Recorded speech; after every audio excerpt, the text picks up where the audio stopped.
ahubwo yabaga mu ishyamba aragiye inama za se, ariko ngo asukweho amavuta agira agaciro imbere y'abakuru be, kandi guhera uwamutse umwuka w'Imana akajya amuzaho.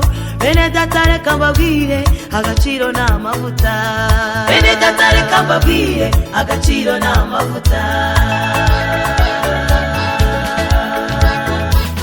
Dawidi yari umuhererezi mu bahungu bo kwa Esayi, nta jambo yagiraga nta n'uruvugiro yari afite, ahubwo yabaga mu ishyamba aragiye inama za se, ariko ngo asukweho amavuta agira agaciro imbere y'abakuru be, kandi guhera uwamutse umwuka w'Imana akajya amuzaho.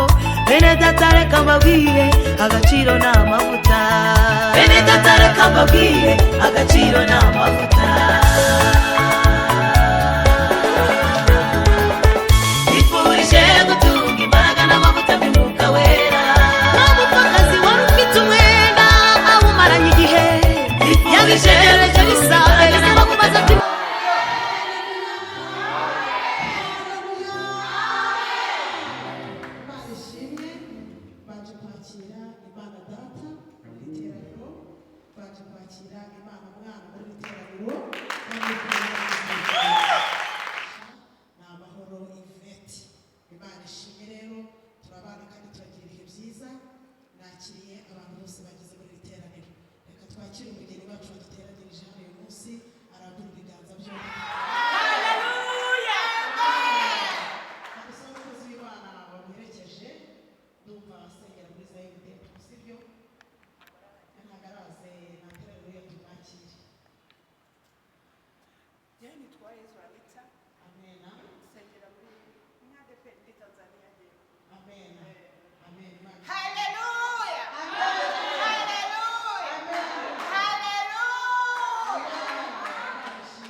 ijambo ry'Imana ari mu gitabo cy'Abalewi 18:12 asuka ku mutwe wa Aroni ayo mavuta yo gusiga amusigira ku mweza. Twakire neza ijambo ry'Imana. Uyu munsi wa none duteraniye hano kubwira ijambo ry'Imana dusomye. Ijambo ry'Imana turyizereramo n'ibyanditswe byera n'ibyanditswe bitagatifu. Tubyizereramo rero kugira ngo dukomeze guhanahana umugisha mu buryo bw'umwuka nk'uko ijambo ry'Imana ribivuga. Uyu munsi basabwe ntibagihari ngo basukeho abantu b'Imana ba Dawidi amavuta, ariko kubera ko Imana igenda idusubiranya mu buryo bw'umwuka, ubu nanjye mpagaze hano umwanya wa Samweli mu izina rya Yesu. Amen. Mu buryo bw'umwuka Imana ishimwe. Ijambo ry'Imana rero muri Matayo 28 ritubwira ko igihe Yesu Kristo yazukaga, abantu batangaje amakuru bwa mbere yuko Yesu Kristo yazutse, bakajya kuyavuga impande n'impande. Ni umugore witwa Mariya Magdalena. Amen. Abantu benshi rero bibwira ko abagore cyangwa abakobwa tutavuga ubutumwa bukundi, kandi nyamara umugore wo mugenzi wacu Mariya Magdalena niwe wavuze ubutumwa bwa mbere. Ifatishe akaboko kano, ubundi akaboko k'ibumoso, ubundi urambura akaboko kuko tugiye kurahira kubw'ibintu biyemeje kuzamo. Urahirira imbere y'Imana, imbere y'umushumba w'itorero, ndetse n'imbere y'abahamya b'iteraniro rinini ryaguherekeje. Fashe protokole we, ufashe kurahira indahiro ari imbere yanyu n'imbere y'Imana. Njyewe ni Amahoro Yvette, ndariye rwose ko nzatunganya imirimo nshinzwe. Nzaharanira iteka icyateza umurimo w'Imana imbere. Nzitanga mu gukorera Imana mu kubaho kwanjye kose. Sinzatezuka ku murimo w'Imana no mu itorero ryayo ryera. Sinzahemukira itorero ry'Imana aho nzatumwa hose ku isi. Ibihembo by'isi, nzihanganira ibigeragezo. Nzirinda icyatera amacakubiri mu itorero, kandi nzarigeza ku ntego yaryo nubaha ubuyobozi bwaryo bunkuriye. Mbyemereye imbere y'ubuyobozi bw'itorero rya Bohoka Ministry n'iteraniro, mbisezeranye bityo mu izina ry'Imana Data n'iry'Umwana n'iry'Umwuka Wera.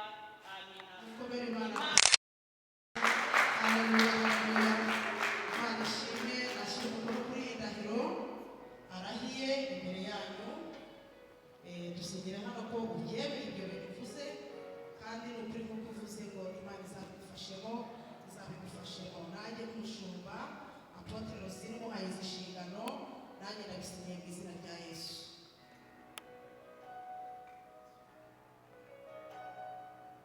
Imana ishimwe.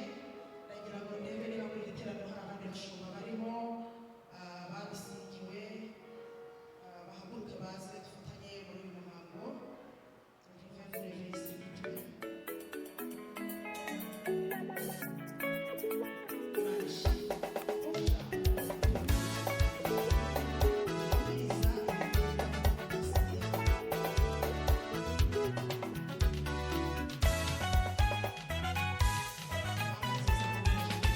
Nakije imbaraga z'amavuta ibyanze kwemera bizemera.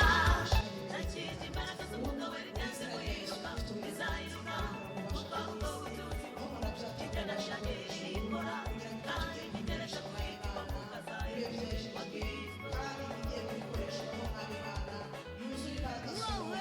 Nakije imbaraga z'amavuta ibyanze kwemera bizemera. Nakije imbaraga z'umugabo ibyanze kwemera bizahinduka. Kuko ubwo butunzi buri ibyo naniranye birikora, kandi ntegereje kwitwa mu kazayikoreshwa bwiza. Aya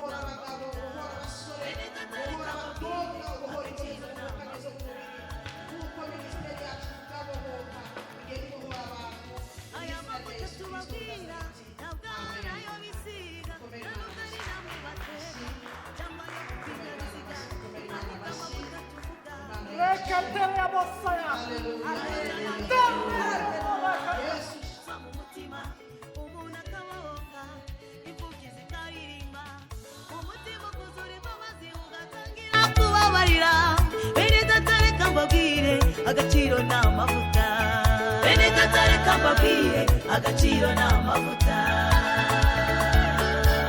akomeza usenga nturambirwe shakisha imbaraga z'amavuta ibyanze kwemera bizemera shakisha imbaraga z'umwuka wera ibyanze guhinduka bizahinduka kuko ubwo butunzi buri ibyananiranye birikora kandi kigeretse kuri ibyo uwo mwuka azaheka umugeni wa Kristo shakisha imbaraga z'amavuta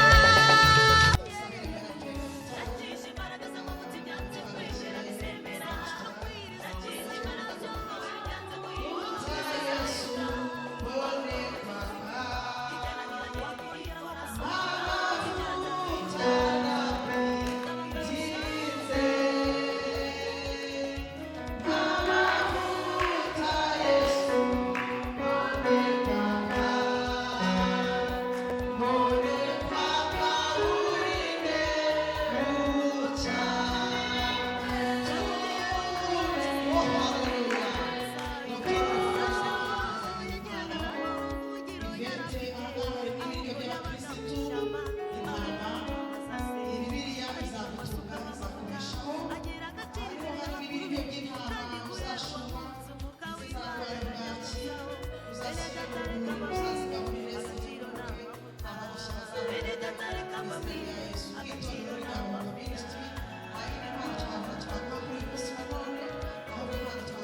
tuje tuvuye Musanze twazindutse rero bitewe n'uko twumvise ko amasaha yari uko biteganyije ariko turahageze turashimira rero Yvette asante sana bari bamugisha umuhamagaro w'Imana kandi na Bishop Abatutsi abakozi no kuba ubutumwa byiza yes uyu ni umukobwa wanjye rero kandi barakoze yabigishije inama ariko umuntu genda rero kurura w'Imana rero ni ibyo ngibyo niko Yesu yabigenje hamagara abigishwa be muri 72 ibice 3 muri ba batatu babona umuntu witwa Yohana abo mu bana wa Yesu rero barakoze cyane ibindi byo tuvuge yitwa Kayitare Bosco umurimo awukora Musanze turacyafite n'umugisha turacyafite aho dusengera ntabwo harafunzwe rero gukora umugisha barakoze cyane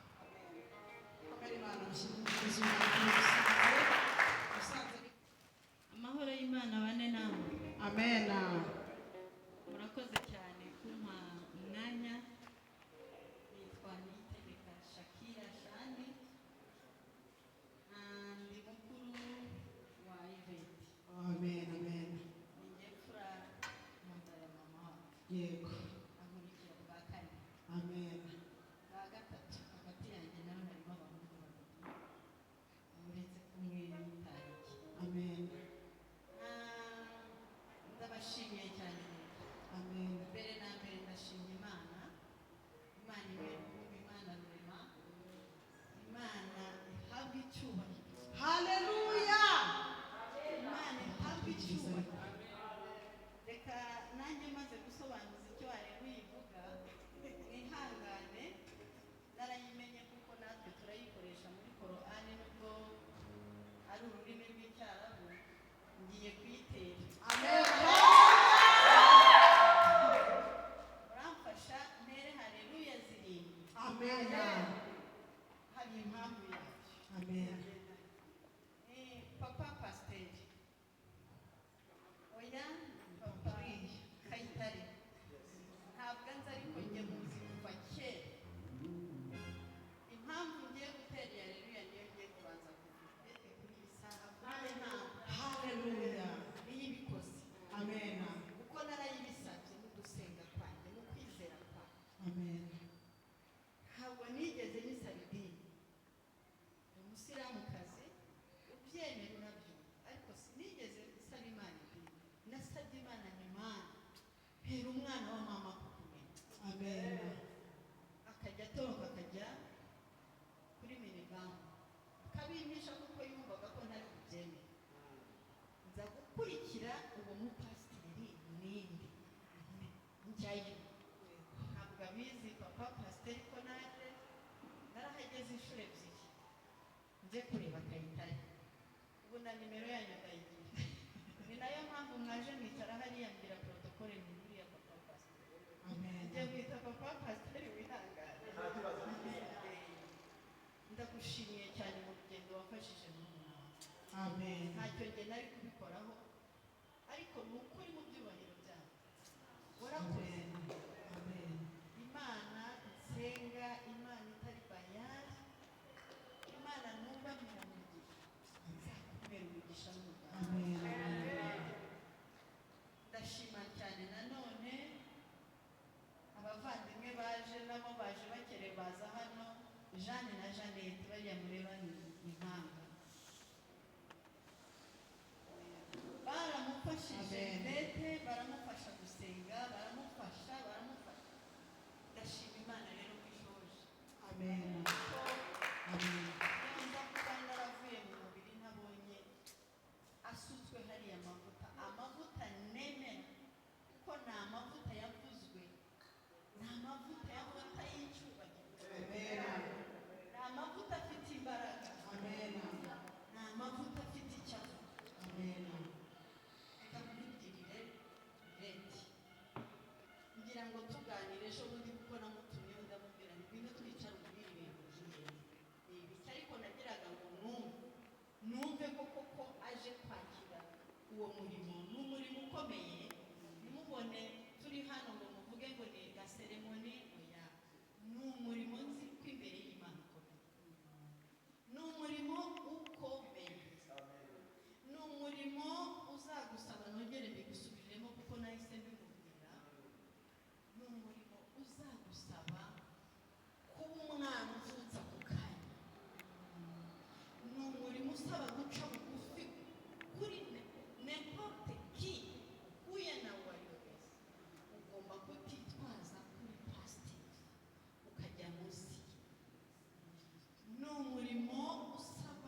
umurimo utekereza kuri buri wese atari uko mufitanye isano kuko ntuziyobe.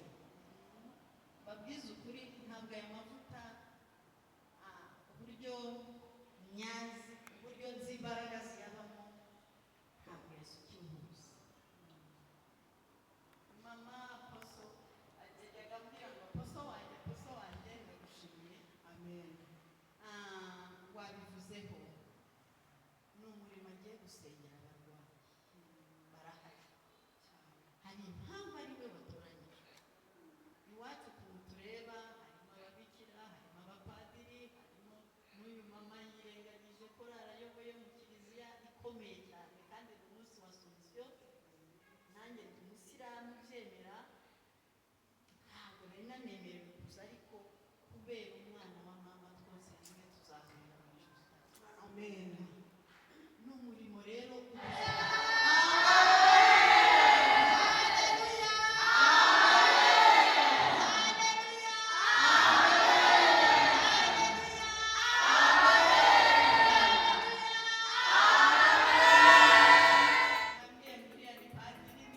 Iri padiri.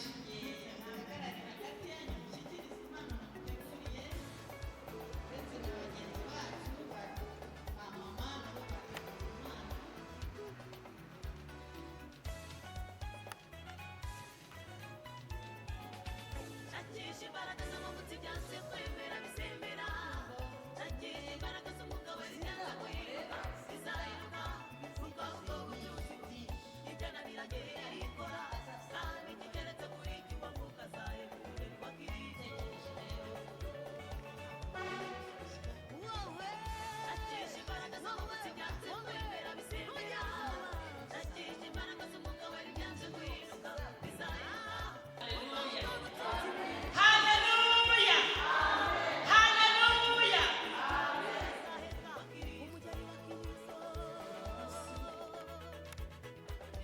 Aya mavuta tubabwira ntabwo ari ayo bisiga, ntabwo ari namwe bateka cyangwa ayo mu binyabiziga, ahubwo amavuta tuvuga ni ay'Umwuka Wera. Ayo ngayo niyo yama so mu mutima Kuko ibi Bibiliya yaragiye ukaririmba umutima ukuzura imbabazi ugatangira kubabarira. Bene data reka mbabwire agaciro ni amavuta. Bene data reka mbabwire agaciro ni amavuta. yemeye ko uyu munsi icyo yakozeho ku isi Aya mavuta tubabwira ntabwo ari ayo bisiga, ntabwo ari namwe bateka cyangwa ayo mu binyabiziga, ahubwo amavuta tuvuga ubundi Yesu afite ingeso imwe muziho gusa. ayo ngayo niyo yowe Yesu afite ingeso imwe muziho gusa. umuntu akabaho Ubundi Yesu ukuntu ateye akaririmba umutima ukuzura Yesu imbabazi ashobora ugatangira we kubabarira. hamwe ibintu abantu bajugunye ibyo bashaka. Bene data reka mbabwire Yesu we niyo ngeso agira, ashaka bimwe abantu bajugunye ibyo abantu babona bitazabumva we nibyaha agaciro. Haleluya! Haleluya! Imana ishimwe cyane, ishimwe umuntu ufite ishimwe umwana ariyo mpamvu twahiriye amasaha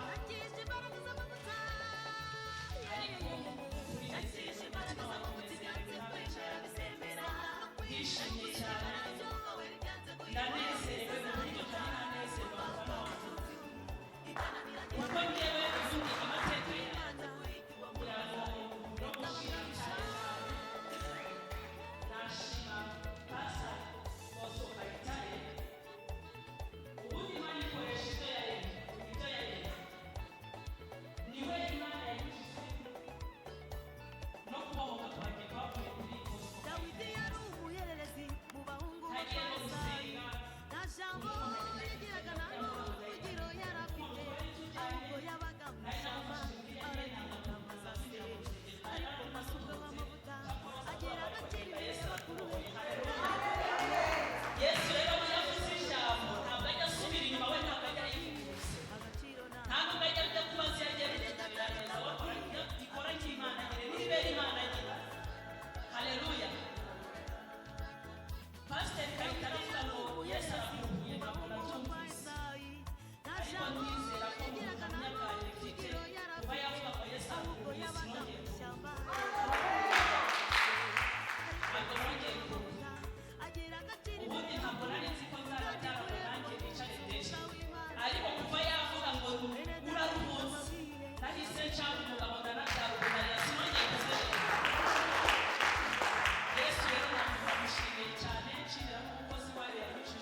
Bosco Kayitare ndamuhamagara ndabimubwira arambwira ngo reka musengere iminsi 3 nzakubwira arangije arampamagara ku munsi wa gatatu utarashira hari mu gitondo saa 12 aranyandikira arambwira ngo ngende mukorere Imana kubera ko mwizera cyane buriya niba nari ntabwo nemeraga abahanuzi ariko nemeye ko Imana ifite abahanuzi amen nshimira cyane rero n'umubyeyi wanjye hari igihe cyageze umuryango wanjye uramutu ndi umwana muto arampamagara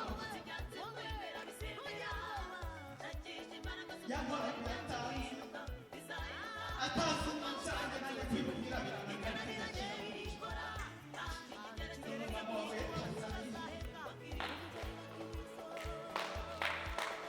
uyu niwe saba ubukonto bwanjye n'ubuzi imibereho yanjye myinshi cyane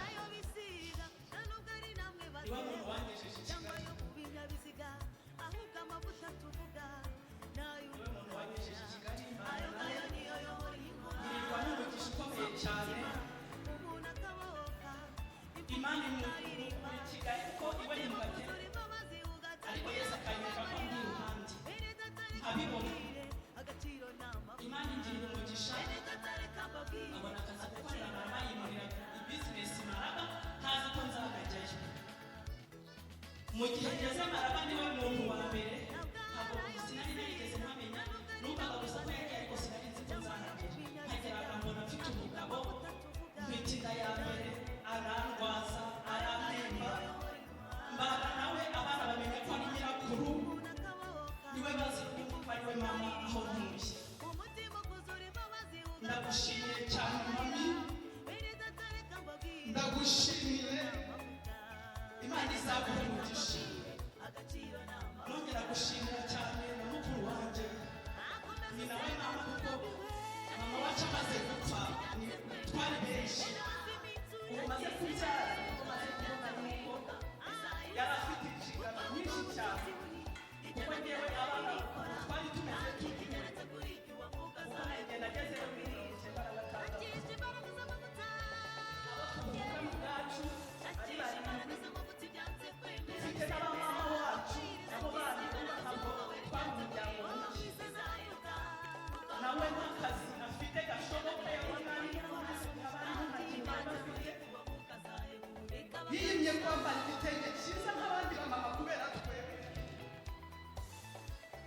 mama bati Imana iguha ibyo wifuza kandi iyo usaba Imana kuko igize umukozi wawe waba utamakaze usabiye kurama abumva bari bazakubone tuzakubone tuzakishimira ko yagiraga n'uruvugiro yari afite ahubwo yabaga mu ishyamba aragenda amasase ariko ngo asukuruka agira agaciro imbere y'abakuru be kandi kureba umunsi umwuka w'Imana akajya amuzaho bene data reka mbabwire agaciro ni amavuta bene data reka mbabwire agaciro ni amavuta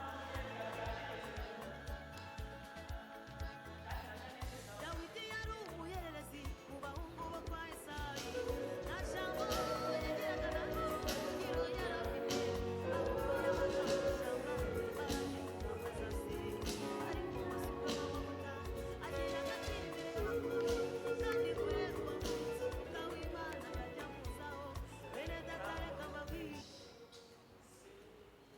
yajyaga abimbwira nkagira ngo arabeshya ntabwo ajya abeshya aba bantu babiri ni abafamiliya banjye ni abavandimwe banjye ariko ni inshuti zanjye magara ntabwo babaye ku ruhande rw'abavandimwe ahubwo barenze kuba abavandimwe ni inshuti zanjye cyane bambaye hafi mu masengesho nabo bakabibona bakajya bambwira buri munsi ngo uri umukozi w'Imana bakandeba bakambwira ngo ubuhamya bwawe ibyo wanyuzemo ni ubuhamya bwawe bw'ejo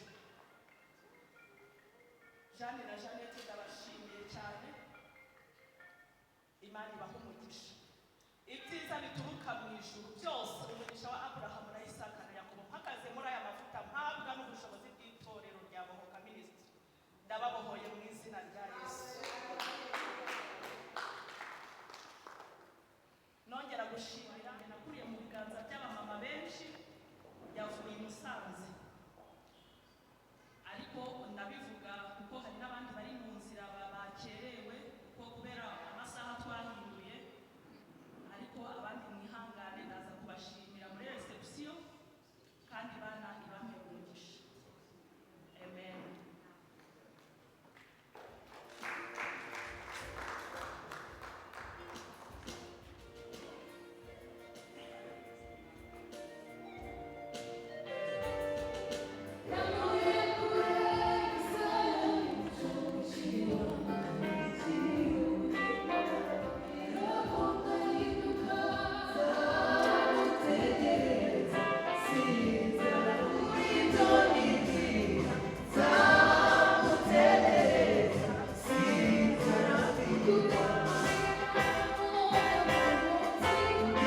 wawe mwiza ku buzima bwacu tugushimiye ku gikorwa bateguye mu buryo bw'umwuka mwami Imana tutari tuzi ko yabawe izina ryawe nirihabwa icyubahiro tugushimiye ku bwami byinshi wakoze tugushimiye ku bantu bose badushyiriye Yesu Kristo mpesheje umugisha rero abakoze ku butunzi bwabo Mana bakazana mu nzu yawe rero mwami ubwo tugiye kugenda ugendane natwe buri muntu wese aho ataha mwami Imana ariko ikindi gice cya kabiri tugiyemo nacyo tubasenze kugira ngo ubane natwe nyagahora ku ngoma Uwiteka uko wabanye natwe turi aha ngaha n'ubundi ukomezanye natwe bize kugenda neza kugeza ubwo nimugoroba umuntu wese ashyika mu ngando ye amahoro mu izina rya Yesu Kristo w'i Nazareti amen.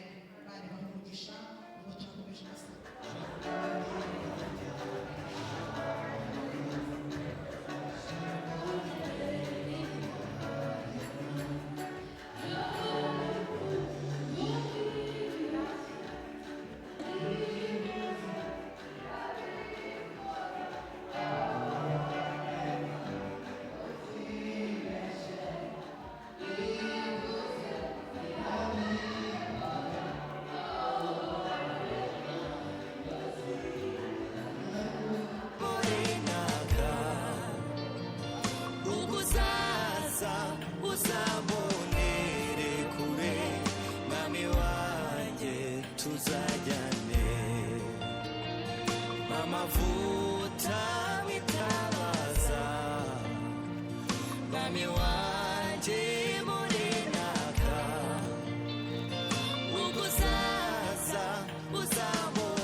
Mana ya Aburahamu na Isaka na Yakobo kandi Imana ikiranuka tunejejwe no kuba iki gikorwa nk'iki ngiki twongeye guhagararamo twabuze Mwami Imana yacu turi hariya mu rusengero muri yacu ku bwa Yvette ndetse no ku bashumba bose twari duhari dukora igikorwa gikomeye watuyobuyemo Mana yacu none tugeze aha ngaha inshuti n'abavandimwe kugira ngo tujye duhurira aha ngaha muri iki cyiciro n'ubundi nk'iki ngiki kugira ngo dutangane ubuhamya kandi twongere tugushimire kubw'ibikorwa byose bigiye gukorerwa aha ngaha by'amashimwe rero turakwereka porogaramu zose habera umwuka wera akomeza rero utugira inama rero yaba kunywa yaba kurya kuganira n'ibindi byose tubishyize mu maboko yawe ibikwiye kwezwa byezeshwe n'amaraso yawe turagushimiye ko bidukoreye mu izina rya Yesu.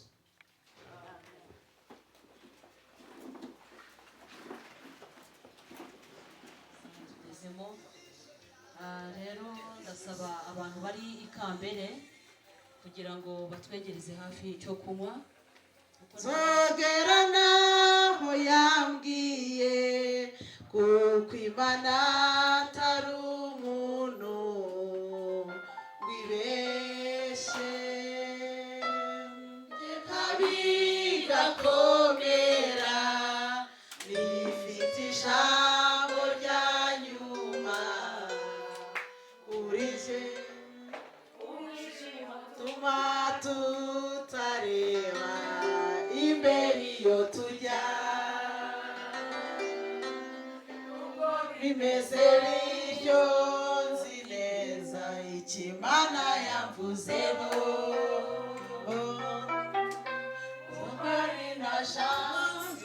Satani yagerageza abona makuba menshi nzi yuko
shakisha imbaraga z'amavuta ibyanze kwemera bizemera shakisha imbaraga z'umwuka wera ibyanze guhinduka bizahinduka kuko ubwo butunzi buri ibyananiranye birikora kandi kigeretse kuri iki uwo mwuka azaheka umugeni wa Kristo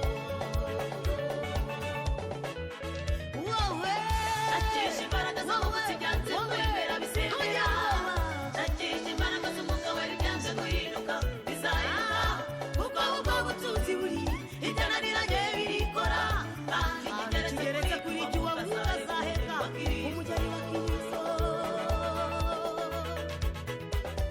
aya mavuta tubabwira ntabwo ari ayo bisiga nta nubwo ari namwe bateka cyangwa ayo mu binyabiziga ahubwo amavuta tuvuga ni ay'umwuka wera ayo ngayo niyo yobora inkorama zo mu mutima umuntu akabohoka imfubyi zikaririmba umutima ukuzura imbabazi ugatangira kubabarira bene data reka mbabwire agaciro ni amavuta bene data reka mbabwire agaciro ni amavuta aya mavuta tubabwira ntabwo ari ayo bisiga nta nubwo ari namwe bateka cyangwa ayo mu binyabiziga ahubwo amavuta tuvuga ni ay'umwuka wera ayo ngayo niyo yobora inkorama zo mu mutima umuntu akabohoka imfubyi zikaririmba umutima ukuzura imbabazi ugatangira kubabarira bene data reka mbabwire agaciro ni amavuta bene data reka mbabwire agaciro ni amavuta akomeza usenga nturambirwe shakisha imbaraga z'amavuta ibyanze kwemera bizemera shakisha imbaraga z'umwuka wera ibyanze guhinduka bizahinduka kuko ubwo butunzi buri ibyananiranye birikora kandi kigeretse kuri iki uwo mwuka azaheka umugeni wa Kristo shakisha imbaraga z'amavuta shakisha imbaraga z'amavuta ibyanze kwemera bizemera shakisha imbaraga z'umwuka wera ibyanze guhinduka bizahinduka kuko ubwo butunzi buri ibyananiranye birikora kandi kigeretse kuri iki uwo mwuka azaheka umugeni wa Kristo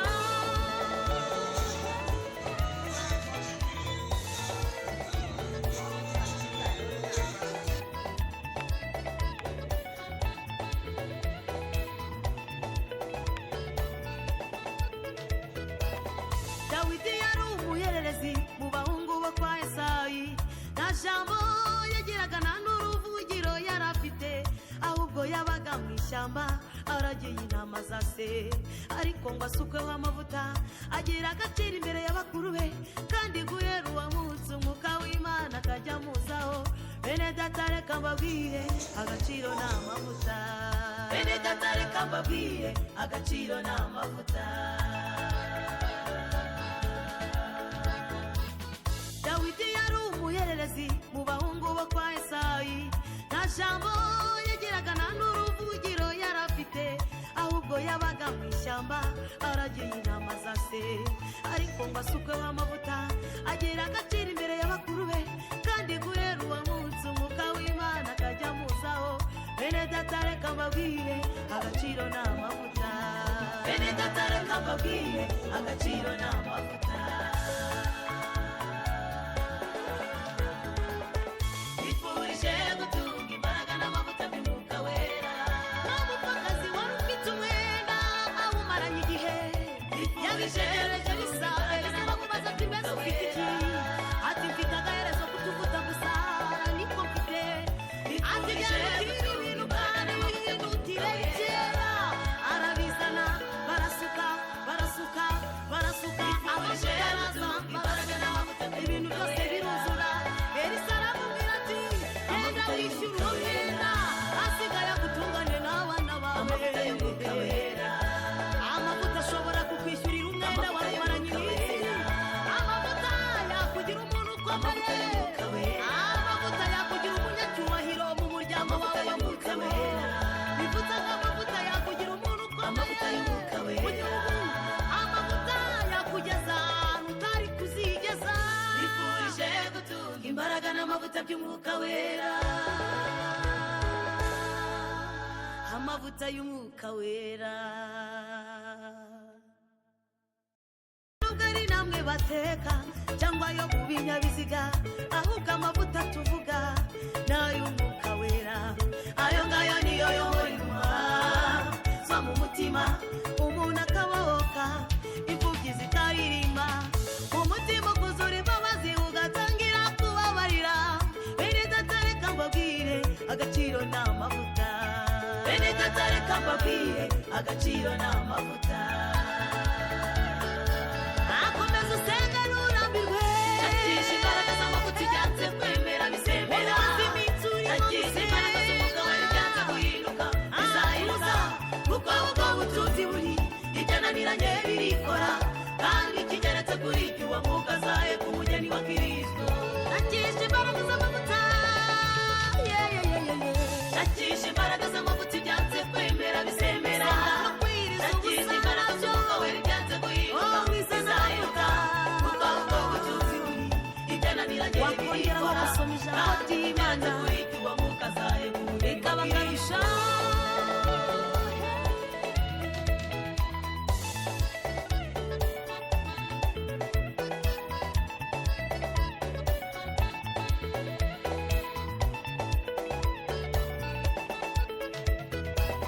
Dawidi yari umuhererezi mu bahungu bo kwa Esayi, nta jambo yagiraga nta n'uruvugiro yari afite, ahubwo yabaga mu ishyamba aragiye intama za se.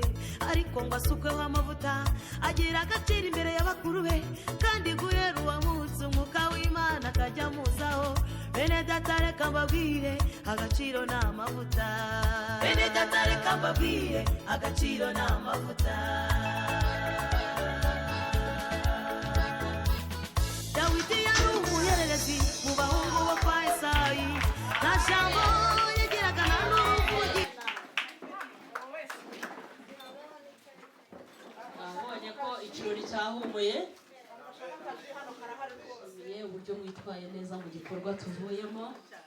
Mwongere musome ku gafanta, bakamaze bafate kuri karakaje, mukareka ibyo mwagombaga gukora byose mukaza kwifatanya nanjye muri iki gikorwa cyo kunezererwa Imana. Ndishimye cyane, mwakoze, Imana ibahe umugisha. Cyane cyane ndashimira umubyeyi wanjye Apotre Rosine, Imana iguhe umugisha. Wabaye inzira yanjye, Imana yashatse ko ari wowe izakoresha kugira ngo ngere mu byo yansezeranyije. Ni umukozi w'umuhanga. Ndashimira nanone papa wanjye wandeze kuva mu Ruhengeri, nanone uw'Imana yakoresheje kugira ngo imbohore. Ndagushimiye cyane Daddy, ndagushimiye cyane, Imana iguhe umugisha ikongera amavuta. Nongeye gushimira ababyeyi banjye bandi, harimo mama Madina Niyitegeka Shakira, wabaye mukuru wanjye akaba na mama. Nshishije bugufi ya mama Madina, ndagushimiye Imana ibyumve guha umugisha ikumpere kurama. Nongera gushimira undi mubyeyi mama Anita na mama Rabia, mwambereye ababyeyi beza, mwarakoze kunkunda mutanzi, mukankunda cyane. Ubundi umuntu ashobora gukunda umuntu kuko ari umuvandimwe, kuko ari umufamiliye we, ariko mwankunze nta tudahuriye mu maraso, ariko murankunda, mungira umuvandimwe, mungira umwana. Ndabashimiye, Imana ibahe umugisha. Ndashimira cyane Jeanne na Jeannette, nubwo ari abavandimwe banjye ariko ni inshuti zanjye zambaye hafi cyane. Jeanne na Jeannette, ineza yanyu sinzayibagirwa. Mu bihe byose nzabana namwe, mu byiza mu bibi mwabanye nanjye, no mu byiza sinzabibagirwa. Ndabibasezeranyije imbere y'abantu n'imbere y'itore n'imbere y'Imana. Imana ibahe umugisha. Nshimira mama wanjye, ni mukuru wa mama ariko ni umubyeyi wanjye, mama Grace Maria. Uri umubyeyi mwiza, niwe muntu uhora nkunda, akampamagara akambwira ngo arankunda, akambwira ejo nijoro nari mu mujyi nabwo arampamagara ngo ariko ujya ubyibuka ko ngukunda. Ndamubwira ngo ndabizi. Imana iguhe umugisha, kandi neza yawe ntabwo nzayijugunya, nzayibika. kunkunda kwawe urukundo rwawe nzarubika uko uhora ubimbwira nanjye nzarugumana nanjye nzagukunda. Nongera gushimira hari inshuti yanjye cyane ya kuva kera mu bwana yabanye nanjye, nawe yaranshyigikiye no muri ibi byose nabagamo by'ubupasiteri narabimumenyeshaga, nawe yambaga iruhande papa ntama.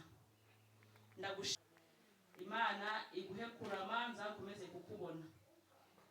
Nongeye gushimira abaje neza nubwo wakerewe gufotora ntabwo wabonetse, ariko ndagushimiye uri umuvandimwe mwiza, ni brother wanjye. Nshimira n'abavandimwe banjye bose n'abayisilamu bitanze, Theophile yitanze kuva muri ibi minsi nari ndimo kwitegura. Theophile ntabwo yigeze aruhuka. My brother Theophile, sinzigera nibagirwa kwitanga wagize kubera njyewe, nanjye nzitanga kubera wowe igihe cyose nzaba nkiri muzima. Imana iguhe umugisha. Ubundi mu busilamu ntabwo byemewe, ariko kubera kunkunda banshyigikiye bimamati ko ibintu byose babi ruhande rwanjye. Imana iguhe umugisha Theophile, nzagukunda igihe cyose uzanyifuza, nanjye nzaba ndi hafi yawe. Nshimiye rero n'abandi mwese, yenda sinavuga amazina yose ngo nyarangize. Hari umukobwa wanjye Amina, nawe ndagushimiye kubwo kuza kunshyigikira. Ni mukuru wa Bashanita w'abana banjye, wa papa babo baravukana. Amina wagize neza, nawe narabimutwara avuganaga buri munsi akanampamagara mbaza uko bimeze, mbwira ngo uzaza ryari. Ndagushimiye cyane, uzajya ukomeza kunkunda nanjye sinzigera nk'urukundo nkunda, nzakomeza mukundi. Ndashimira inshuti yanjye cyane, sinzi uko we namwita, niba ari mukuru wanjye niba ari inshuti wanjye, we ni ukuvuga ni Francine. Uriya we njyambura uko mwita mu ngendo zose z'ubuzima nakoze, ntabwo twigeze dusiganwa, twagendaga turi babiri. Ndabyibuka maze no gukizwa, maze kumubwira nagiye kumusura Gisenyi. Ni mu bantu ba mbere inzira yose ngiyemo arankurikira, ari mu bantu inzira yose nkandagiyemo byanze bikunze nawe ayijyamo. Francine ndagushimira, uri inshuti nziza nubwo byavuyeho ukaba umuvandimwe wanjye. Imana izakomeze kuguha umugisha kandi n'abana bawe izabakurindire. Urukundo wanyeretse ndaruzi kandi ndarwishimira. Imana iguha umugisha. Mama Divine we yagezeho naho tumwita mama Lionel. Ni umubyeyi, iyo abonye umuntu wese witwa imfubyi amwita umwana we. Namusanze yarafashe basaza banjye abagira nyina, abagira abana be, hagera naho izina ryubaka nka Lionel. Nkutarigeze kubona umubyeyi Lionel nawe abona wajya yita mama n'izina riramufata mama Lionel. Mama Divine ndagushimiye, uzahorane impuhwe nk'izo ngizo ntizikakuveho, kandi natwe tuzagukunda. Ntabwo nari nzi we ko azaza, twari duturanye n'umucuti wanjye. Ndagushimiye Soso ko witabiriye ibirori byanjye, Imana iguha umugisha. Mama Rabi, Imana iguha umugisha kuva i Musanze ukitanga kubera njyewe umuntu umwe gukuye i Musanze, nturyame wagize n'ibyago ukazana umubyeyi wanjye. Nabanye nawe iwe mu rugo, twari turanye na Shani. Nawe yarenze kuba umubyeyi, haba umubyeyi ntabe inshuti yawe. Nagera hamwe nkamwita mama, ubundi nkamwita inshuti yanjye, ariko ni umubyeyi wanjye byose kuko ni n'inshuti yanjye. Ndagushimiye Mama Rabia, Imana iguha umugisha. Nawe ibyo unkorera urukundo wankunze, nanjye nzarukundana ba Rabia. Imana iguha umugisha. Mwese ku mazina, yenda umwanya kubera umwanya muto, ndabashimiye mwese kandi mbasabiye umugisha muri aya mavuta mpagazemo. Buri muntu wese wakandagije ikirenge mu byanjye, nawe Imana ikandagiza ikirenge mu bye. Umugisha w'Uwiteka w'abasogokuruza bacu Abrahamu na Isaka na Yakobo ubuzurane, ntimukagire icyo mubura, aho mwakuye musubizeho mu izina rya Yesu. Amen. Bamama wacu, ubundi navuye mu muryango, iki ni ikimenyetso ko Imana inshyigikiye. nkimubona nahise menya ikimenyetso Imana ikoze. Haleluya. Padiri ndagukunda, sinzigera ngutakaza mu babyeyi banje, sinzigera nibagirwa kurimo. Imana iguha umugisha. Aho nzajya gushakira nzagukenera, nzajya gushaka nta kabuza, umwana ugi wabo ntawe umutangira. Nawe uri umubyeyi wanje kandi ndishimye cyane.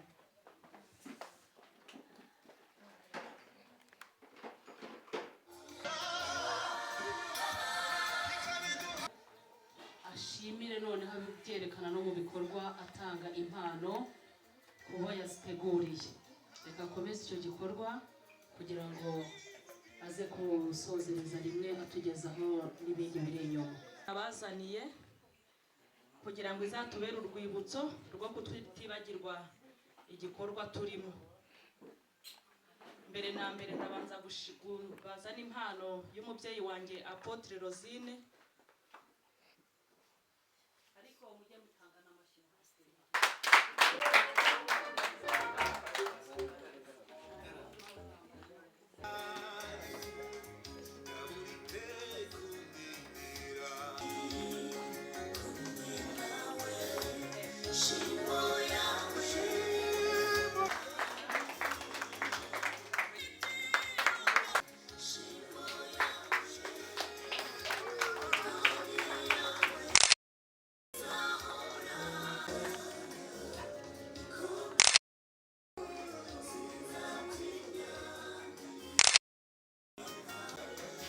Agakurikira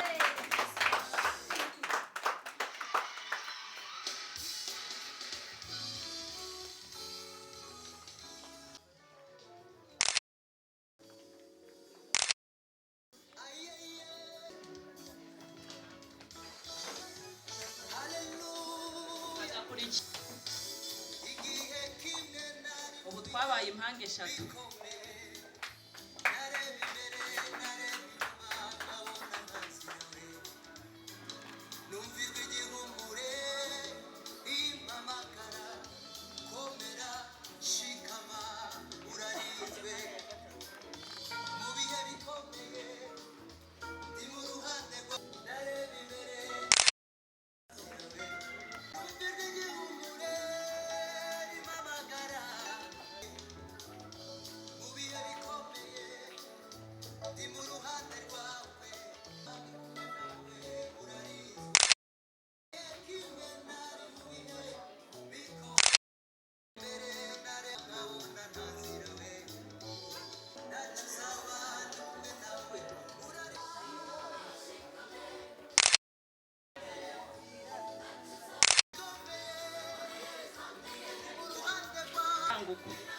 Mama Claude karibu, ubuhanuzi bwawe nawe burasohoye.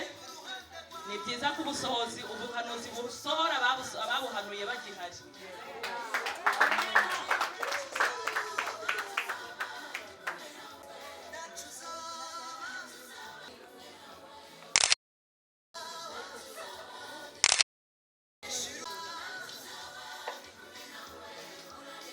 Kwibagirwa undi, iki ni igihango gikomeye tugiranye nk'abana b'Imana. Hano hari umuntu karibu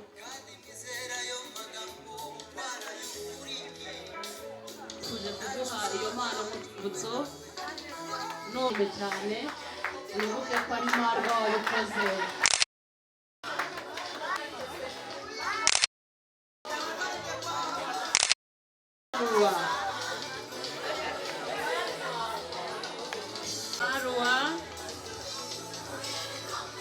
Baravuze ngo urakoze cyane.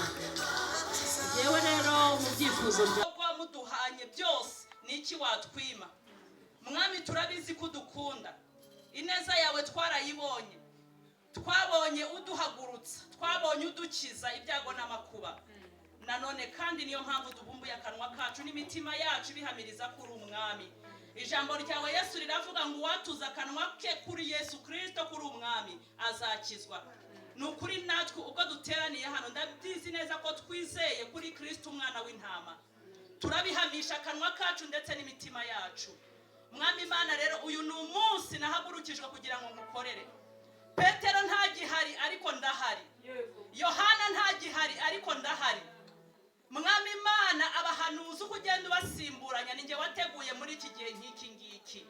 Mwami, nanjye nkusezeranyije kutazagukoza isoni, nkusezeranyije kuzagukorera, kandi nkwerekana abangaba bose bicaye ahangaha. Mwami, harimo abakuvuga neza bigakunda, harimo abagukorera bigakunda, nk'uko ijambo ryawe rivuga ngo ibisarurwa ni byinshi ariko abasaruzi ni bake.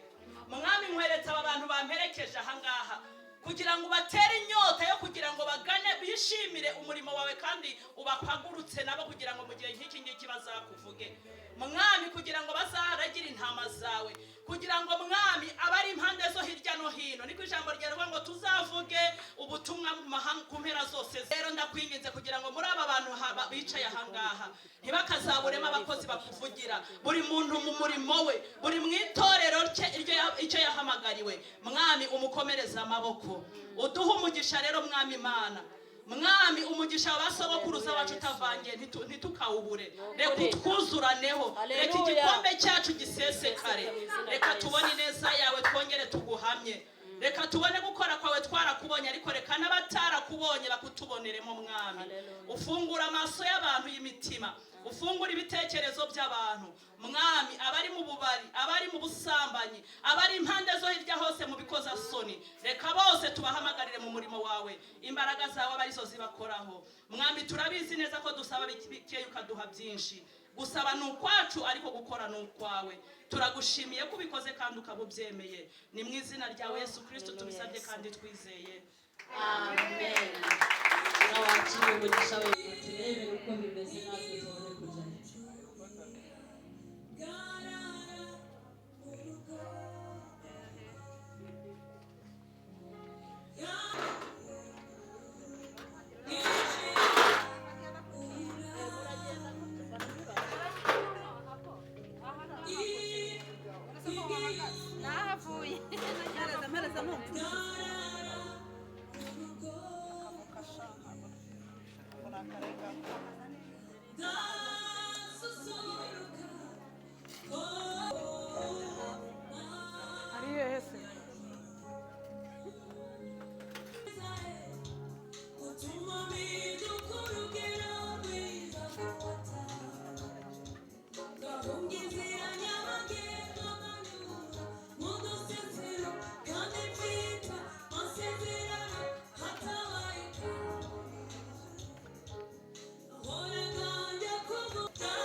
dushimira Nyirabisabo, izina rifashe no kurimbwira Margaret yagize neza. Marita, Marita namwitegereje ndeba ukuntu ayoboye, nsanga ni umuhanga cyane. kandi Imana iguha umugisha. Ubwo nabajije Apostle n'amaze ko ayibona neza, atubira no mu buzima busanzwe ni umurezi n'umwarimu.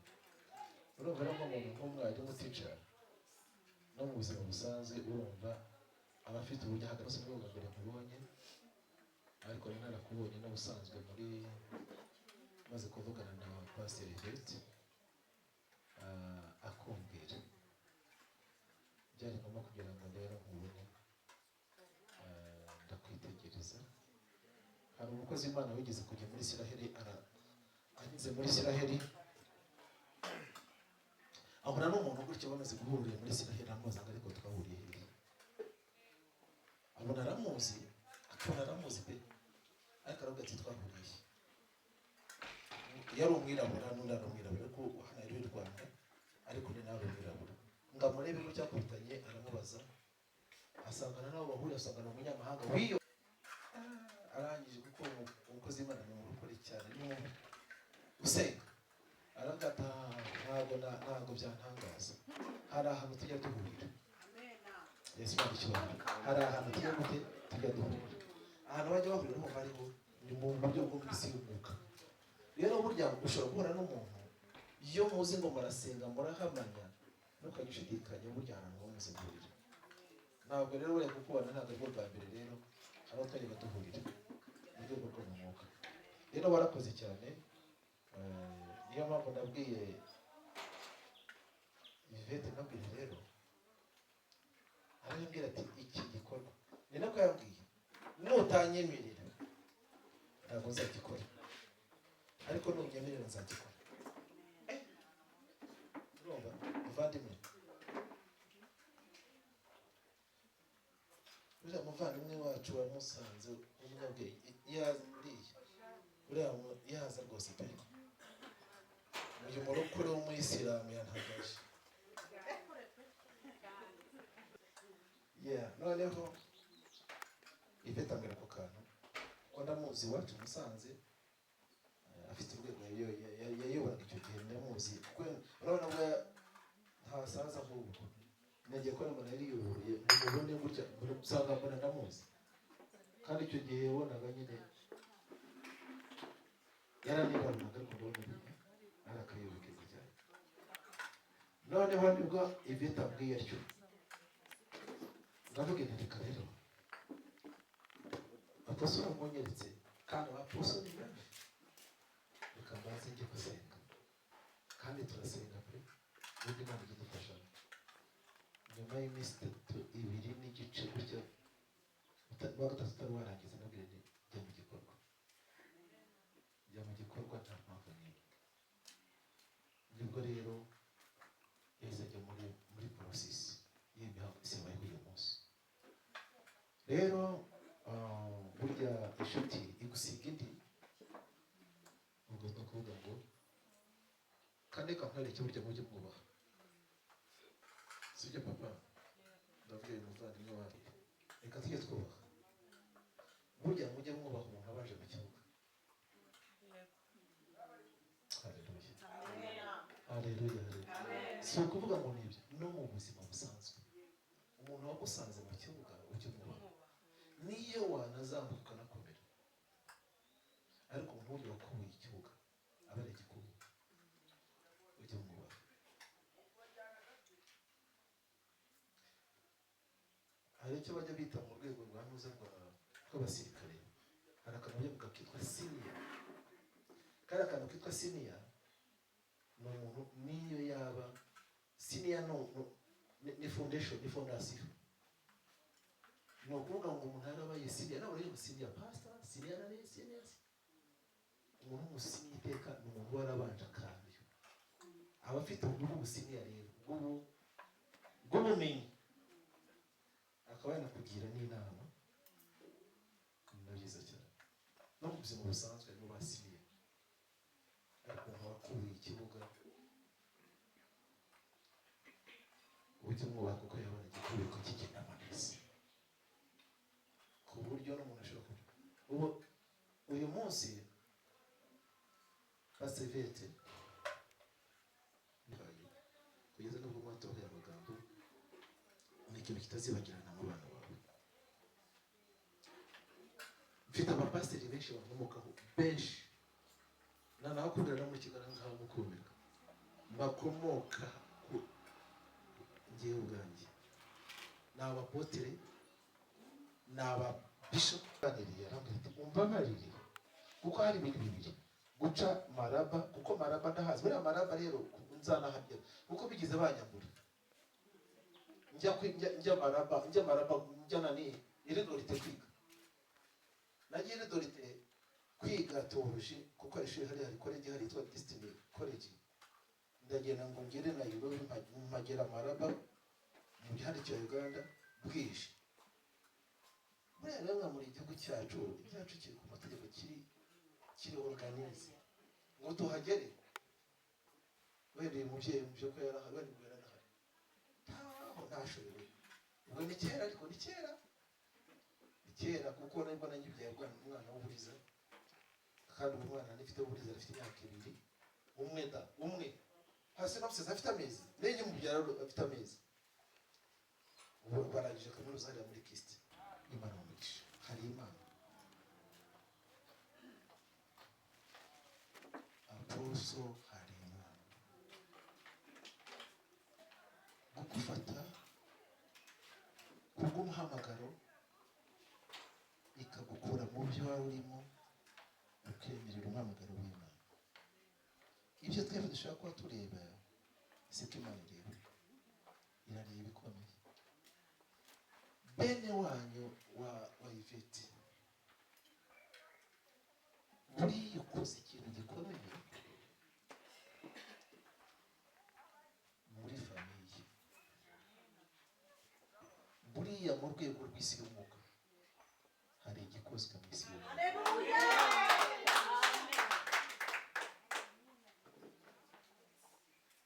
ku buryo nakwitegereje kandi hari ibintu abantu bajya bakoresha bibiri ushobora gukoresha ubundi reka mubwire ubundi impano ni ebyiri mu rwego rwa ubundi impano ni nyinshi hari impano 5 hari impano 9 z'umuntu w'ubumenyi n'ubuhanga bwe atarakizwa iyo bayita impano karemano y'abantu bahanga izi modoka akayihanga nasa ayikanikaro ari mwuka n'ubumenyi knowledge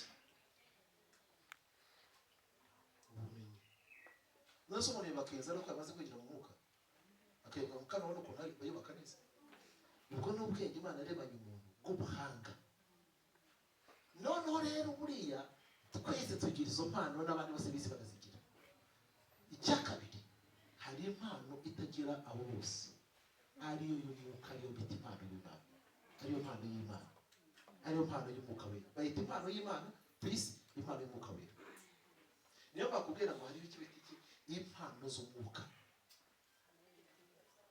bitandukanye nanone n'iki n'impano karemano nk'uko Imana yakoreye ikaguha ubwenge ukamenya guhinga ukamenya korora ukamenya gushyira ibintu ku murongo kandi usanzwe utanazi n'urusengero iyo ni karemano Imana yaguhaye iyindi ya kabiri rero bayita impano y'umwuka iyo mpano y'umwuka ni ya yindi ibasha guhishura ibyishwe n'ibyo abantu batanazi iyo rero wabipima utabipima wabyemera utabyemera bana haleluya Yesu Imana icyubahiro cye ni iyi ngiyi ituma umuntu adahagarara ku idini akumva umwuka wenyine n'umuyobozi ukaba wabona ngo none kuki umwisilamukazi mu gitabo cy'kwitendera agira yarangiza kwavuga ndavuga ngo haleluya zirindwi ntabwo uzahise igeze mu rwego rw'umwuka ntabwo uzahise igeze mu rwego rw'iki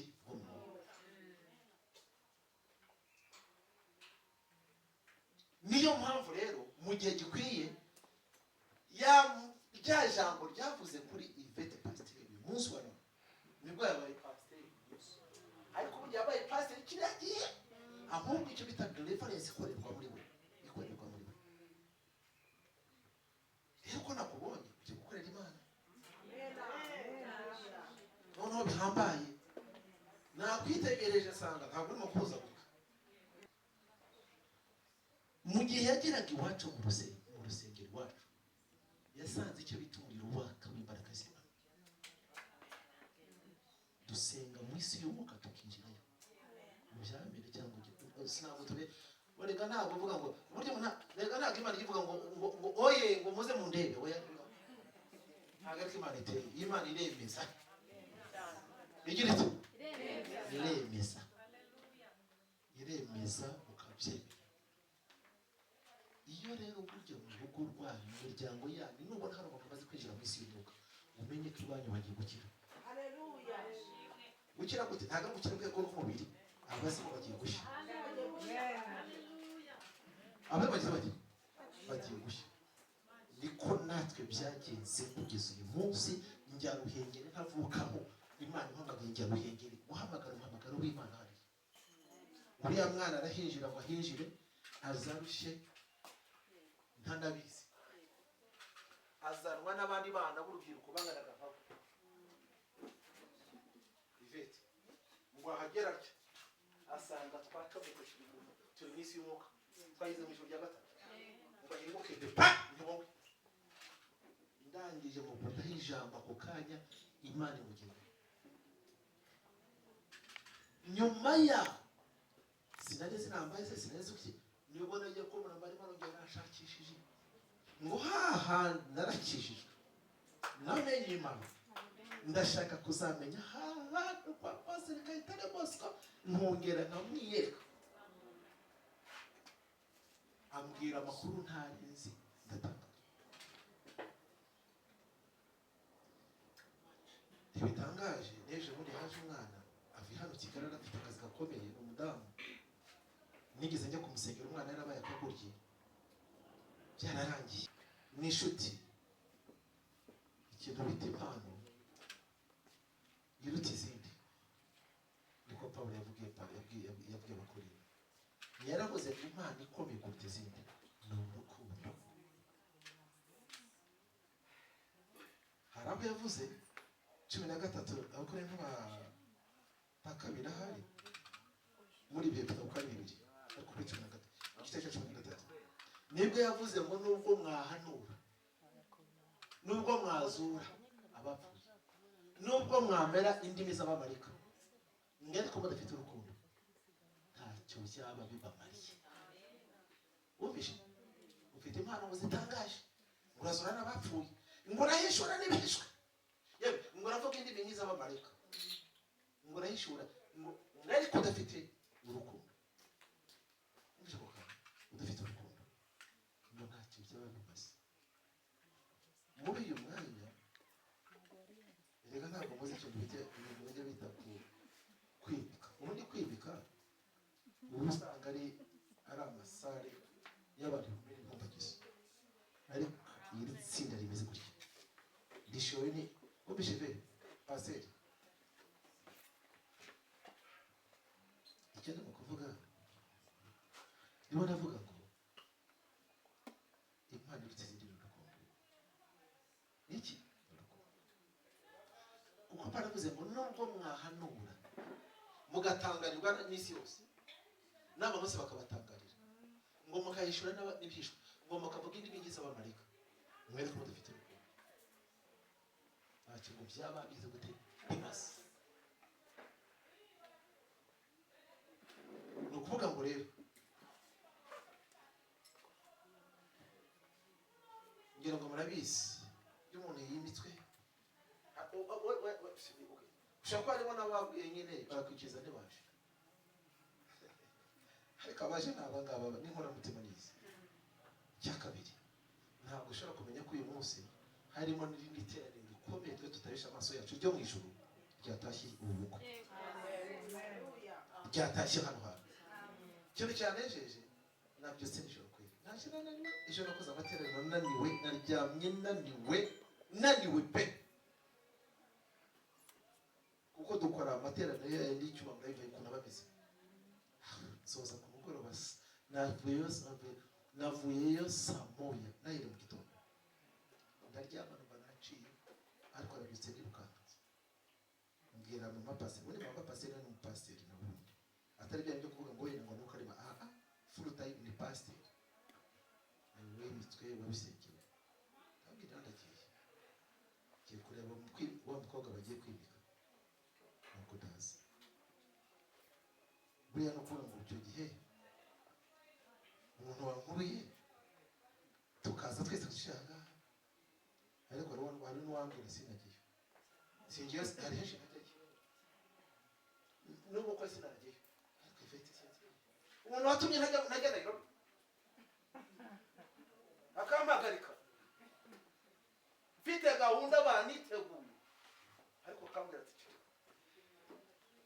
rero mwakoze aposo buriya mpamvu si wowe ni amavuta yawe yatumye habikora iki giti kandi ko twarasize Imana ibikora kuko rero nyuma yaho mwese dufite umugisha kuko twabonye undi mukozi w'Imana kandi umugenzi wacu kandi uzadusengera kandi uzajya mu kirenge cyacu nibyo navugaga rero Imana igitanga impano nk'izi ngizi twabona dutanga nk'izi ngizi muzita gift ariko n'Imana igitanga gift ni kwizita buryo impano z'Imana kwizita zawadi kwa Kiswahili kado mu Kifaransa cyane Yesu wagoma na nini se ariko iyi ni gift izi gift rero niko Imana izita izita ngo ni gift z'Imana izi rero gift z'Imana irahambaye iyo gift y'Imana irahambaye haleluya rero murakoze cyane turifuza kuzajya gute kubaha Imana padiri wakoze kuza no kuboneka aha hantu buriya niyo mpamvu irimo kugenda inesha abantu utabizi tuzi ko ari twe kandi murafite kongera ifata abandi rero bana twese umuntu wese afata inzira yo kubaha Imana kandi kubaha Imana kwawe bitarigenda iby'ikigare tugomba gusenga tukubaha Imana kuko Imana iyo wayubashye nize kandi ubuzima bwawe ikabanza gukora deliverance ku buzima bwawe kuko abantu benshi bagaragaye mu nsengero si bo bagaragara ko ari abakirisitu abayisilamukazi baraho gusutu ni nayo mpamvu uyu munsi leta yagize gutya ngo bifunge ubafunge isengero nuko yagiye kubona asanga harimo ikigero usanga abatekamutwe ariko nakubwiza uko ubwo yemeze gutyo haracyari abantu bubaha Imana haleluya haracyari abantu bubaha Imana kandi barahari ibyo ntabwo byansha intege turahari ese ni amena ese twaza ahagaze yatwimitse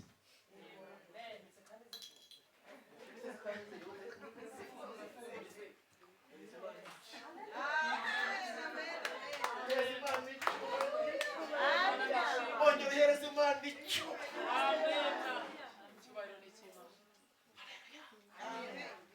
hari igihe twasengaga muri bundi buzima mukavuga tuti mwese ntagire uvuga cyane musohora ijwi tukavuga tuti haleluya abantu bose mwote ukabona bikubise hasi bakuzura umwuka banezerewe ntawe uvuga Ana niko yasenze twasenze rero kugeza ubu umugabo yavuga ati wagicucu wakigoryo ariko ntabwo n'ikigoryi igihe isaha yo kugira gute isaha ya penina yarangiye agiye kubyara byara Samweli umwana witwa wasabwe n'Imana nicyo cyitwa Samweli wasabwe n'Imana bucece hari igihe umuntu abibamo bagasenga bucece kuko nusenga cyane buriya arakumva nabi musengere bucece rero wowe urajya utanga amakuru atanga iki heza mande amakuru atanga iki haleluya uko usenga kwawe ubitangariza he nidekanyari rero ubundi bajya kwingingiro byapfuye haleluya byapfuye icyakujyanye n'ubizi ubi byabera nta ubizi bazabibona ku karubanda Boss Asante mwakoze cyane Yvette mukozi w'Imana rero courage genda urasi kubita bya haleluya ubundi chat ruhengero mwabizi ko habagamo ya zone twabaga mu fiye hari ibintu by'intambara biki igize haza umusirikare umusiretani wacu ukesa rusengero rwacu hari ndusana aho rwubatswe n'abantu basirikare bahase bagira guti niki none haza umusirikare mbanje gusenga sanye amen ya sasi urumva afite ikibari ku mugoroba agomba gutaha agomba kugera gutaha hehe ntafiza kwamagana manuka hepfo muri nenge ndamubatiza sanga hari abantu hari sasi nsanga intama n'ihene barashoye ndabwira mpagara kandi babiri nari ndi kumwe twari batatu uwo mubatiza n'undi muhungu wundi impagarisha intama n'ihene mutagara ndangije mugiramo ndamubatiza ku kandi arazamuka arambara arangiza ati nduze ndakiye yuzuye imbaraga gera nuko ati ndakiye n'ikibari aragenda ngageze iyo ngiye urumva ngahingutse yaragiye ahingutse nkahagi ngwashe kuko n'ukwangwa izo nyabingi zafashe umwe mu zafashe umukecuru nyirakuru harimo nyina na nyirakuru ariko nyirakuru we zeza aramuhina ameze gutya yahingutse hari yavuze induru arazahura n'ibyo urumva ntabwo asenganye n'ibintu by'ubwenge urumva asenganye nk'umwana nyine ahera hariya ngo ahere mu muryango agenda avuza induru akubita ibintu byose asaze gusa umuntu umaze iminsi ataboneka baramukumbuye none aje ari umusazi za nyabingi zamusanze iriya noneho kugira ngo azari amahoro azayasaze ahera hariya afata ibintu byose arakubita afata utubindi twe arakubita kugeza ubwo yagiye yagiye kugera ku buriri afata cya kibuza cyari kirimo baterekeraho n'inanga n'ibinanga arapfunagura pika hasi induru ziravuga abantu bari mu rugo bariruka arangiza agera hejuru yagiye kubisenya byose n'amajerekani akubita hasi ingungu akubita hasi ibiri akubita hasi abantu bose batangira guhahama yagiye kugera ku ubwo ne kwiyuzura imbara yagiye kugera ku buriri yaramusegeye yaramyaka nayimisha ataka gitangaje abadayimoni barirutse ati wari uhinamira nyariruka ati amen yarangije urero kiriho amen mushira amanga namwe mugiye kugira imbaraga mugiye gukubita kandi nyuma y'ahangaha imaze kubigarana rero murakoze cyane yasaba umugisha aya magambo ashaka kugira mvugeho iyi ni impano y'Imana yaguhaye unit ufite irenze si byiza kandi uyikoreshe kandi uzabona n'Imana uzakorera Imana nyuma yaho tuzamuhana gukomeye cyane mwakoze cyane rero mwese abavandimwe n'abakozi b'Imana asante cyane sigaranye ijambo twese twabaye satisfait nagira ngo rero n'ubundi nk'uko zitukwa mu nkuru umushumba Apotre Rosine aze adusezerere amahoro dutahe. turagushimiye data wa twese mwiza izina ryawe rihabwa icyubahiro turagushimiye papa turagushimiye ko ukomeje gushorera iki gikorwa twiriwemo tumaze iminsi dutegura Mana wabanye natwe twabonye dosansoma edesika kontrere dota twabonye ukuboko kwawe nyaguhora ku ngoma Imana mu bantu bagiye baturuka impande n'impande ubana natwe ubwo twari ku rusengero udutegurira ibyo kurya n'ibyo kunywa tugira ibirori byiza turanezerwa mwuka wera w'Imana wabanye natwe izina ryawe rihabwa icyubahiro aba twabanye nabo hano mwami nangire tugushimiye ku muhuro mwiza waduteguriye tugushimiye ku munsi mwiza. Imana ishimwe waduteguriye umunsi wa none muri ibyo amaze kuzura umwuka aririmba ngo uri n'itangiriro ry'umunezero. Yo ni itangiriro ry'umunezero. Mwami Imana kuri mushumba Yvette ni amahoro, izina ryawe nirishimwe. Turagushimiye ko Mwami Yesu wari ubizi ko iki gihe nyaguhora ku ngoma Imana aribwo mwisi y'umwuka uzamwotoreza gukora imbere y'amahanga bose babireba. Mwami wigeze ubwira Yeremiya ijambo rikomeye uramubwira ngo nakugize umuhanuzi, ndakumenya utari waba urusoro mu nda ya mama wawe, ndakoza ndagutunganya kugira umuhanuzi uhanurira amahanga. Ibyo nibyo wakoreye Yvette. None umunsi nk'uyu nguyu Mwami turagushimira ko ijuru ryamwemeje imbere y'abana b'abantu akaba agiye gukora umurimo wawe. Izina ryawe nirishimwe. Turacyagushimira Mwami, wanejeje imitima yacu uyu munsi wa none. Abantu bashimira ababahaye inka, abandi bakabashimira Mwami Imana ku byiza bagiye babakorera, abandi bagashimira abandi kuko bagiye baha ubufasha butandukanye. Ariko uyu munsi ubwoko bwawe bwakuwe amaraso, abo waremye mu ishusho yawe. Turagushimiye kubw'uyu munsi waduteguriye, umwana w'umuntu atarazi kuzabaho. Dukomeje kukunezererwa rero, tugushimiye ku birori byabereye hano. Dusabiye umugisha nanone abagaragaye muri ibi birori, abadufashije, abaduteguriye ibyo kurya n'ibyo kunywa. Mwami Yesu Kristo w'i Nazareti dusabiye umugisha. Mwami Imana Pastor Mutesi wadufashije gutegura ibyo twiyakirije aha hantu. Mwami Imana byari gushoboka ko yari kujya mu zindi gahunda, ariko tumusabiye umugisha ko yemeye gufatanya natwe Mwami Imana kugira ngo ibirori twagiriye hano nabyo bigende neza. Izina ryawe nirishimwe. Sengeye abantu rero Mwami bagiye gutaha ahantu bagiye hatandukanye. Mwami Yesu ijambo rye mu Baheburayo 12:24 haratubwira ngo hari amaraso aminjagirwa, kandi ni amaraso atuvuga ibyiza, ni amaraso aba mu ijwi. Ndasenze kugira ngo aya maraso yawe Yesu Kristo aminjagirwa tuyaminjagiye ahantu hose tugiye kunyura mu izina rya Yesu. Abaragenda n'amaguru, abaragenda n'ibinyabiziga, minjagiye ayo maraso yawe Yesu Kristo kugira ngo amire bungura bitavuga izina ryawe. Mwami byahurira n'abana yo mu nzira aho bagiye kunyura, kugeza ubwo buri wese arinjira mu ngando y'amahoro. Mana nyaguhora ku ngoma Imana tukaza kurambura ukuboko kwawe nijoro tugushima, tuvuga ngo buri muntu wese wabanye natwe yageze mu rugo nta nkomyi, nta kibazo yahuye nacyo. Mwami Yesu niyo mpamvu twirukanye abadayimoni bo guhora mu buryo bwose. Mwami turabirukanye mu izina rya Yesu, turabirukanye mu izina rya Yesu. Ubwoko bwawe butaha amahoro nk'uko baje amahoro, bagere mu ngando z'aba amahoro. Mwami Yesu ndasenze kugira ngo aya mavuta mashya buri muntu wese yatahane mu izina rya Yesu. Aya mavuta mashya mu isi y'umwuka yasutswe kuri n'amahoro Yvette. Reka buri muntu wese dosansoma edesika controle dot umuntu wese wabonetse ni dokiri dotari, umuntu wese wabonetse muri ibi birori Mwami atahana amavuta mashya, atahana ubuzima busha, ibintu bihinduke bisha mu izina rya Yesu. Uwiteka uwera wa Israheli ubutware waduhaye Mwami Yesu, kubera ko washimye ko abari bo tubana. Rero niyo mpamvu Mwami Imana Uwiteka natuye amavuta mashya, natuye ibintu bisha, natuye ubuzima busha mu izina rya Yesu kuri buri muntu wese wabaye ahangaha Mwami.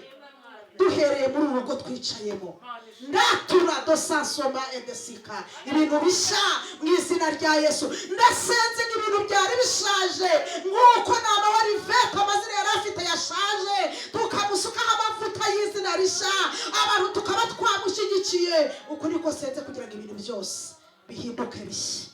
Mu mama waje uyu munsi ndatura mu butware nahawe, ibintu bihinduke bishya, mu ngo bihinduke bishya, mu kazi bihinduke bishya, mu bwenge bihinduke bishya, mu mibereho bihinduke bishya, mu mibiri bihinduke bishya mu izina rya Yesu. Papa waraduhamagaye ngo tubwire abantu ko bari imbohe ariko ko babohowe. Hari ingoyi nyinshi ziri ku bantu, ariko mu butware waduhaye ha ministeri yabohoka. Ndatura kubohoka mu izina rya Yesu kuri buri muntu wese uri hano. Ndatura kubohoka mu izina rya Yesu. Ababoshe mu buryo bw'umubiri nibabohoke mu izina rya Yesu, ababoshe mu buryo bw'umwuka babohoke mu izina rya Yesu, kubera ko birangwa n'amavuta yo kubohoka mu izina rya Yesu. Urakoze Papa, turagushimiye. Gendane natwe, komeze kuturinda, uduhumurane. Abantu bari hano batarakira agakiza mwami Imana ngo y'ibyaha icike kugira ngo igitondo kimwe tuzahure tunezerewe turi mu gitaramo cyo mu ijuru mu izina rya Yesu Kristo amen. Imana ibahe umugisha bakumvisha umwuka w'Imana mpaka haleluya. twebwe abahanuzi tumeze nk'abasazi rero haleluya. numvisha umwuka w'Imana mpaka nabwira ngo turahaba abana y'amagambo kubera ko kuvuga ko abakozi b'Imana bingana no gukora kw'Imana amen. numvisha rero umwuka w'Imana amata arabwira ngo turahaba abantu ibintu bishya bihinduke mu ngo mu kazi mu buzima amavuta y'ibintu bishya muyatahane mu izina rya Yesu amen. Eliya yaravuze ngo imvura ihagarare imyaka 3 n'igice irahagarara ntihagira n'igitonyanga. Eliya wa none mutahana amavuta mashya mu izina rya Yesu haleluya. Imana ishimwe rero ndumushumba nyine wa Bohoka Ministry. Imana intuma yampaye ubutumwa bwo kujya kubohora abantu. Ubutumwa bwanjye buri muri Luka Yohani 11:44. Yesu yaramiye kugenda ubohora abantu bose ingoyi zikibaboshye z'uburwayi ubukene icyitwa ingoyi cyose. Na niyo mpamvu uyu nawe rero muri misiyo nabagiye guhagarara Bohoka he Nairobi n'ahandi hose Imana izadutuma. Iyi ministeri yacu ifite YouTube channel yanditseho Apostle Zino Fish. Tugira isengesho saa 9, tugira amasengesho meza cyane. Abantu mujye mujyaho ritambukaho online, mujye mujyaho dusenge muri saa 9 kuko ari ntabwo twahujwe n'amadini, turi abana b'Imana. Merci beaucoup. Shaka